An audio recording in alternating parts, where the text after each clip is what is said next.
This week we're going to take a look at brotherly kindness, what comes after godliness. So after we are able to obtain all this knowledge, we're going to start putting the chrome on the car, the paint on the car, that sort of thing now, if you want to carry over the analogy from last week. Now brotherly kindness is the next step, and it almost seems like to me that godliness should come, after brotherly kindness. But to experience brotherly kindness, we have to know how to be like God, because God is the ultimate kind being. I guess is how you could look at that. And there's some reasons why it comes after the other ones that I can think of for sure. But if you want to look at some of the examples of brotherly kindness, I think there are three big ones in the New Testament that I can just think of right off the top of my head very quickly. Starting with Abraham and Lot. When Abraham said, "You can have any field you want," I realized he was Lot's uncle, but at the same time, it takes a very selfless act to do that, to say, yeah, you can have the best, and I think that's great. The next one is Joseph and his brothers. When Joseph sold him to the Midianites, and he went to Egypt, and eventually he becomes second in command of Egypt, and his brothers come back. He's extremely kind to them when he doesn't have to be. Maybe he plays a little bit of a trick on them. I always kind of wondered about that. I mean, his heart's always very. He mourned when he saw them and wept. He was so overcome with emotion just to see them. So I don't exactly know what all his motives were. I think they were all pure, but I could see him playing a little joke. And you know what? If you can't joke with your brothers, I don't know who you can joke with. Anyway, and the last one is the one that I always grew up really admiring, was David and Jonathan. They even conducted almost a secret meeting to see if David was safe from Saul or not. Always together, always just extremely great friends, and they would do anything for each other, even relay information they weren't supposed to relay to save each other's lives.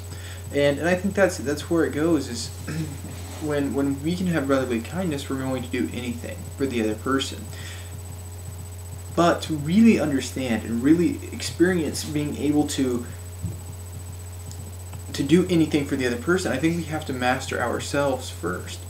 And here's where I'm going with this. Okay, first we have our faith, goodness, self-control. Now I think this is where it starts. When you have self-control, you're willing to put others above you. I mean, it's part of humility in a way, thinking of yourself less, not thinking of yourself as less, but just as less than other people.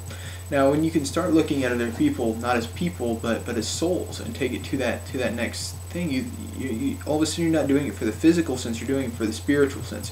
And I think that's where the spirituality of brotherly love comes in, is knowing, oh wow, I can't look at this person as just a person, because then if I just look at you, if I just look at me as a person and not a soul, it just is, it's all physical, and that person's going to be there tomorrow and the next day and the next day. And when I look at you as a soul, it's almost like it's one continuous day in a way that I look at it. And you're not saved, or you are saved, and I'm there to help you, especially if you're not saved, and even more so when you are.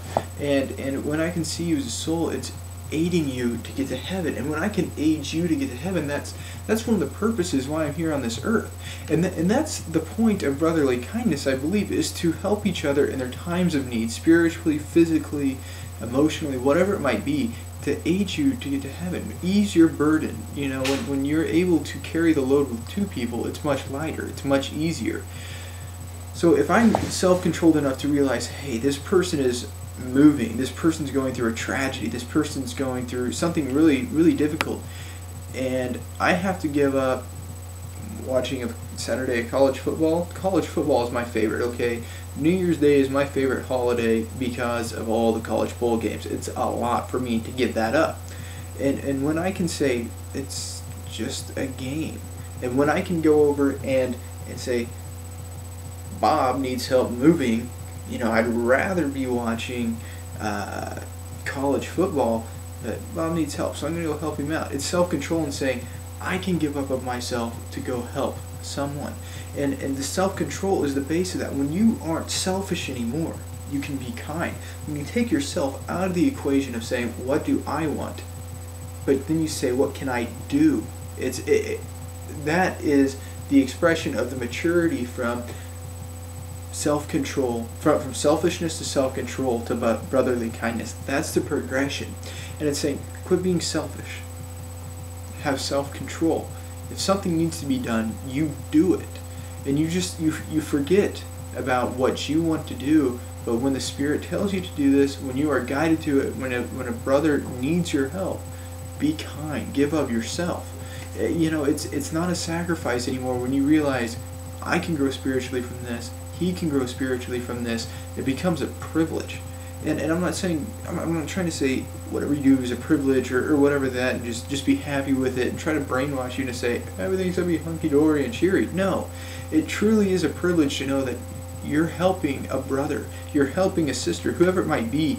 It is a privilege to know that. And I think you don't understand that until you can start controlling yourself and your own desires, whether it be whatever it may be, and start putting other people above you. It's the epitome, not the beginning, it's the epitome of selflessness. It's the beginning of true selflessness and giving up everything for other people. The old adage we learned in class, JOY, this is what it means: Jesus first, yourself last, and others in between.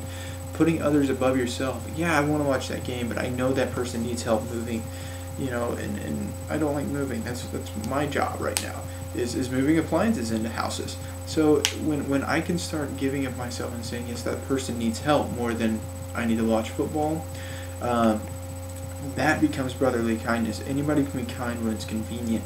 It takes a true Christian and a true warrior to be kind and loving when it is not. This car is coming together, if you like that metaphor, and we're almost to put the best crowning and most beautiful touches on it next week. Throw a custom paint job on it, if you will. Alright, thanks. You guys have a great day.